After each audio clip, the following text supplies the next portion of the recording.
Mungu wetu hupendezwa sana na watu ambao huthamini kujitoa kwao mbele za Mungu kuliko kuthamini vile wanavyovitoa au vile wanavyovifanya. Sasa katika majira ambayo tupo nayo, tumekuwa na watu ambao wanathamini vile wanavyovifanya mbele za Mungu kuliko kuthamini uwepo wao au kujitoa kwao wao mbele za Mungu. They just present what they have, but they do not present themselves before the Lord.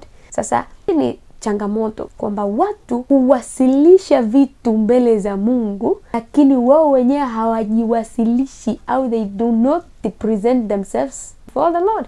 Kama unakuta mtu ni mtoaji, unakuta anathamini yale matoleo anayoyatoa, anathamini zile sadaka sana kuliko kuthamini yeye mwenyewe, mahusiano yake na Mungu, kuliko kuthamini vile ambavyo yeye alivyo mbele za Mungu.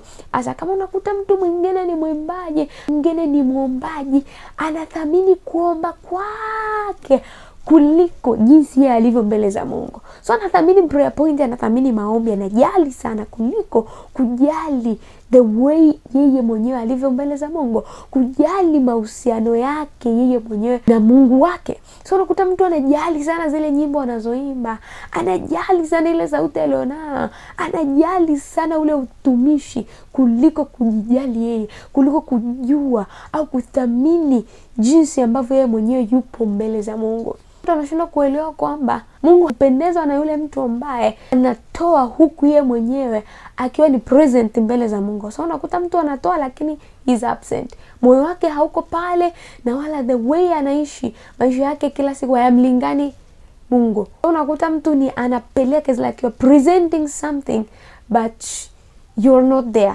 Tunasema you're absent, haupo kabisa, yani moyo wako haupo kabisa katika kile unachokifanya. Watu wengi udhani kwamba Mungu anataka sana kipawa chako, utumishi wako. Mungu anataka sana the way you are doing, what you are doing. No, Mungu anataka who you are, what you are, and not what you are doing.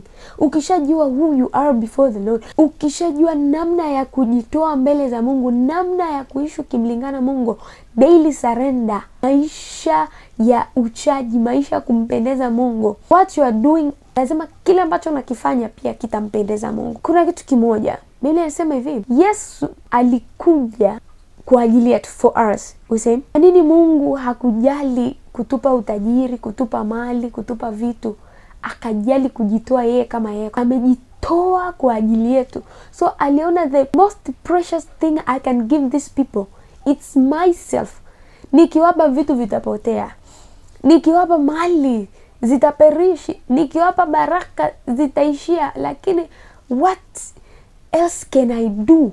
I just give myself, najitoa mwenyewe, ninawapa. Sasa na alivyokuja kujitoa kwa ajili yetu, alikuwa hatafuti mali zetu, hatafuti ubunifu wetu, sauti zetu, utumishi wetu, bali alikuja kututafuta sisi. Sasa how comes tupo na watu leo ambao wanajali sana vile ambavyo Mungu amewapa as gifts kama utumishi, kuliko wao wenyewe kujitoa kwa mbele za Mungu, kuishi vile ambavyo Mungu anataka, kuishi maisha ya kumpendeza Mungu. So kwa namna ile ile ambayo alifanya, alisema let me dwell among my people, wacha niishi katikati ya watu wangu na niishi ndani yao. Akaja kama Emmanuel, Mungu pamoja na sisi.